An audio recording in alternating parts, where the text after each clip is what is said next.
Last week, I described a woman who says yes when she really meant no, and a woman who scans every room for what everyone needs. A woman who has spent decades being the most reliable, most thoughtful, most selfless person in every space she enters. And she is exhausted by it. And something happened that I didn't expect.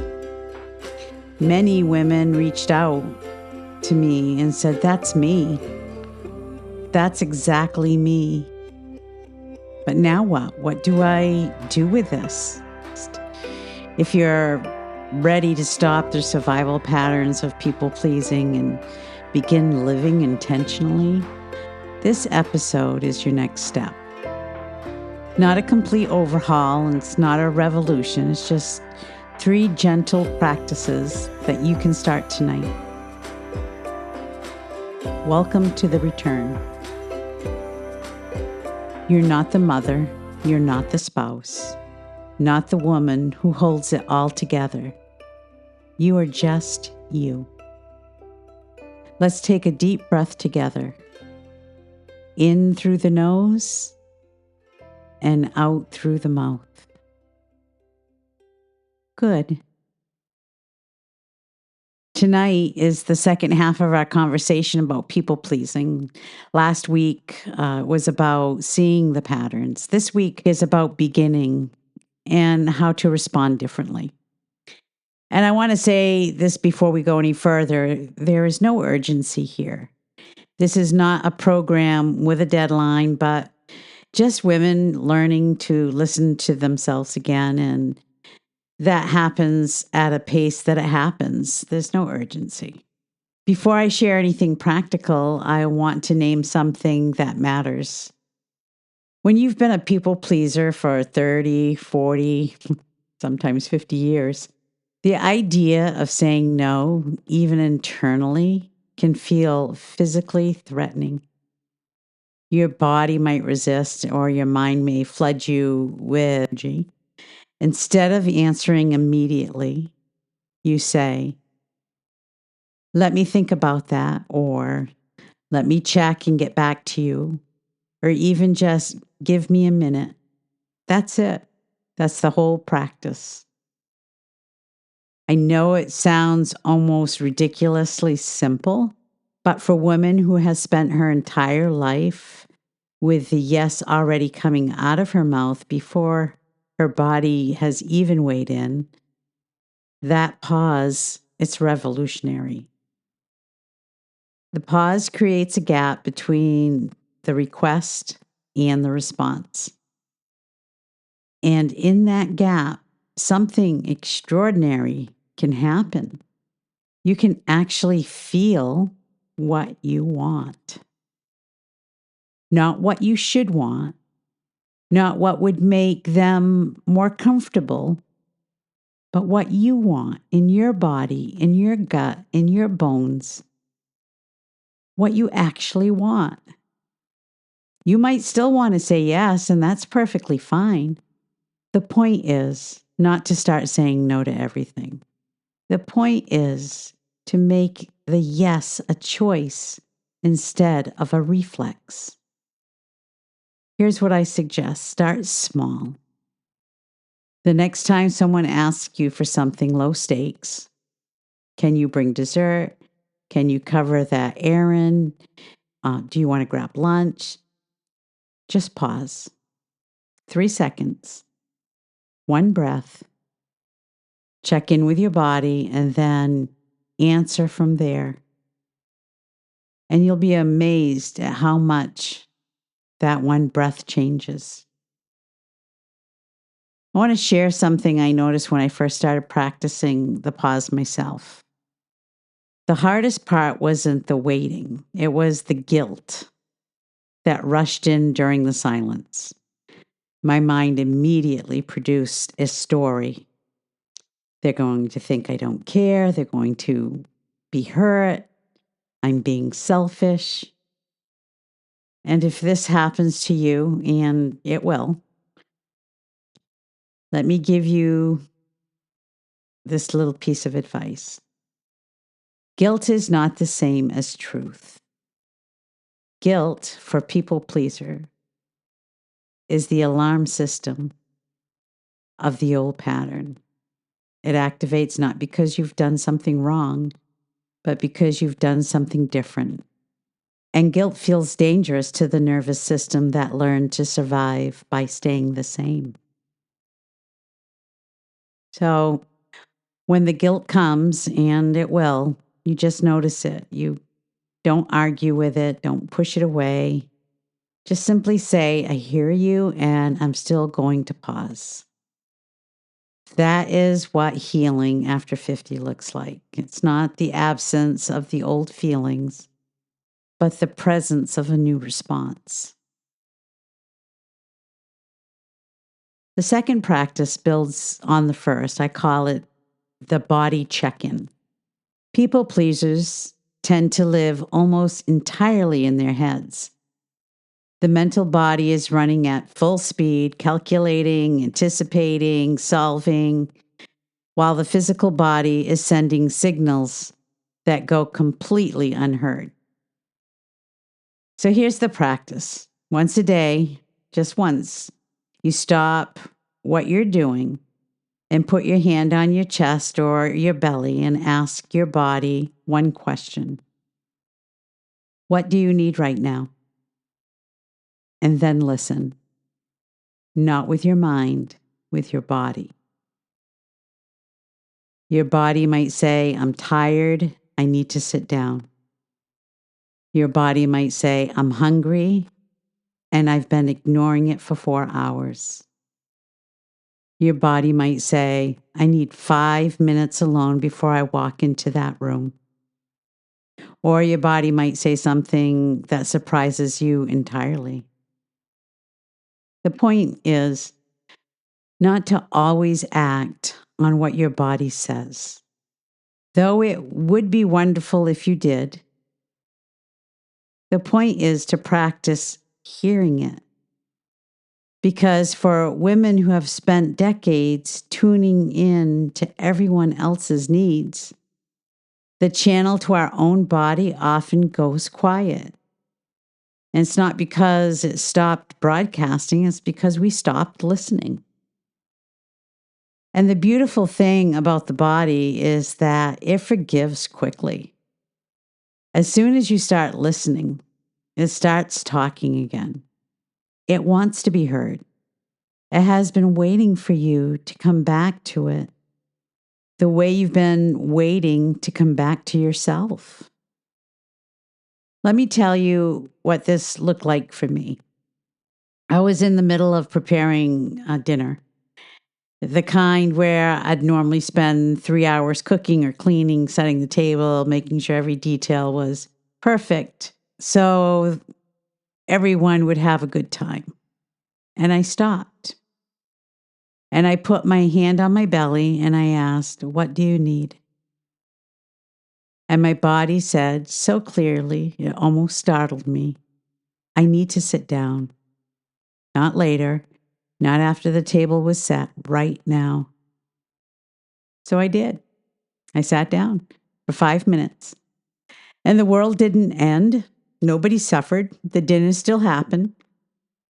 But something shifted in me, something tiny, a piece of the pattern loosened. Because I'd chosen myself in the moment where I normally wouldn't have. That is what self-discovery looks like after 50. It's not a dramatic awakening. It's a quietness where you sit down when your body has asked you to. The third practice is a little different. It's not something you do in the moment. It's something you do at the end of the day, quietly, just with yourself. I call it the honest mirror. Before you go to sleep tonight or sometime this week, think about one interaction you had today where you said yes, but meant something else. It doesn't have to be dramatic. It doesn't have to be a big moment. Just one small place where you abandoned yourself for someone else's comfort. And then gently ask yourself, what would I have said if I were being completely honest? Not rude, not aggressive, just honest. Maybe the honest answer is, I would have said, actually, I'm too tired for that tonight. Maybe it is, I don't want to go and I don't want to explain why. Or it could be, I need you to handle that yourself. You don't have to go back and say any of those things. The practice is not about confrontation, it's about clarity. It's about rebuilding the connection between what you feel and what you know. Because for most people pleasers, that connection got severed a long time ago and we forgot it was ever there. Over time, and I mean weeks, not days, the honest mirror does something remarkable.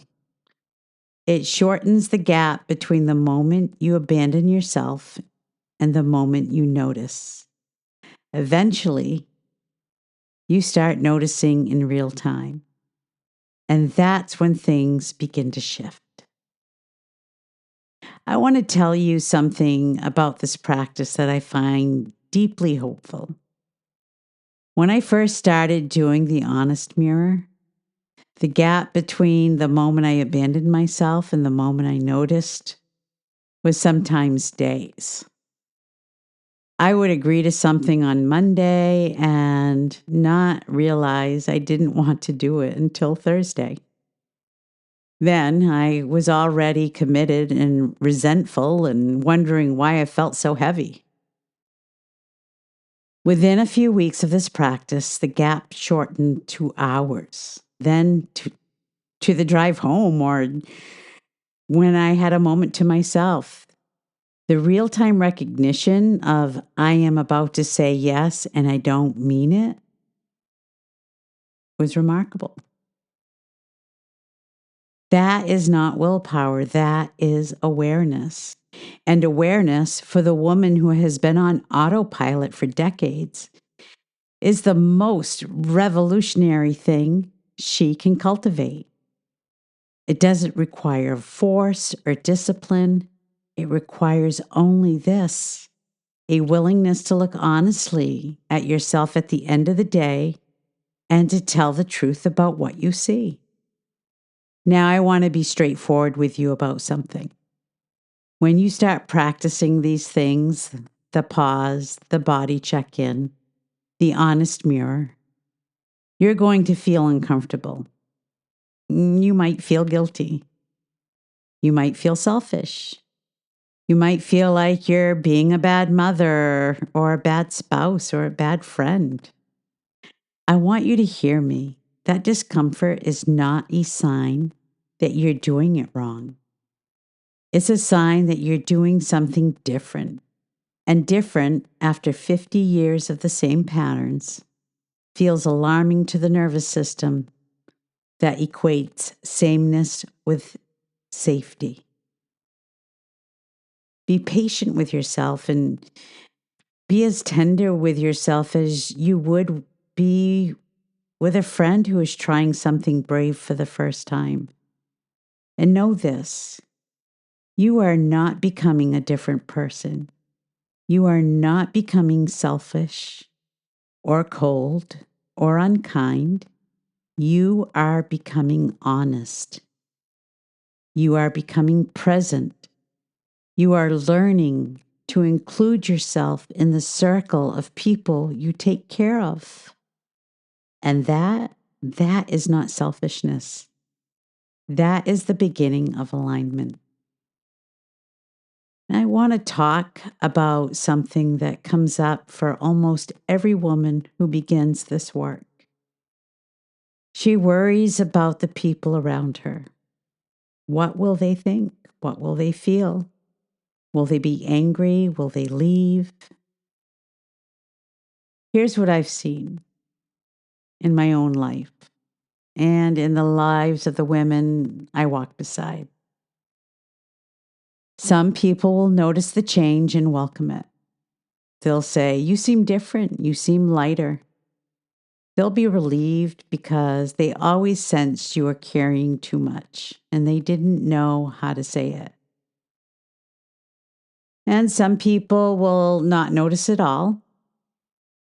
Your pause before saying yes will register as perfectly normal to anyone who isn't calibrated to your old patterns.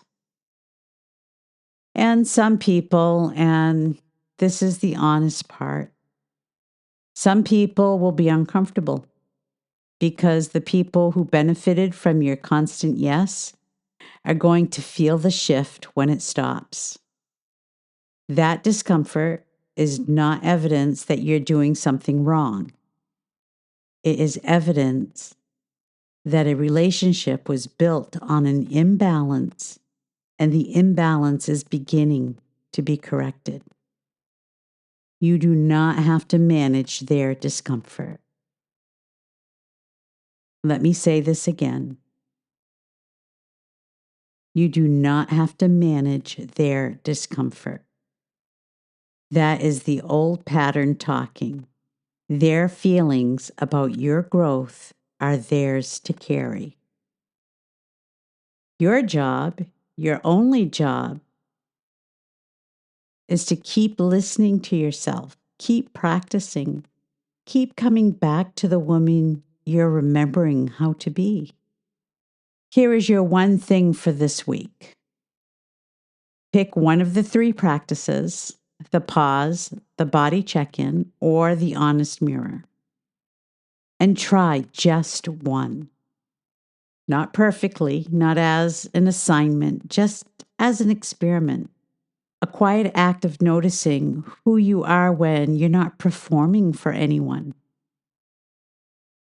And if you want to go deeper, if you're ready to understand where this pattern started, what root truth drives it, and how to walk through a full process of realignment, that's the work I do in my course. But tonight, this one practice is enough. You are enough.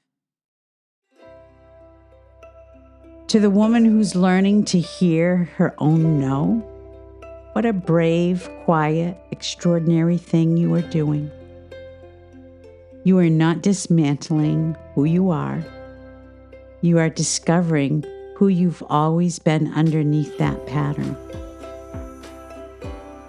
And you are still there, your truest self, steady and patient and waiting.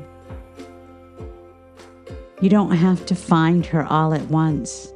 You just have to start listening. Rest well tonight. I'll see you in the next episode.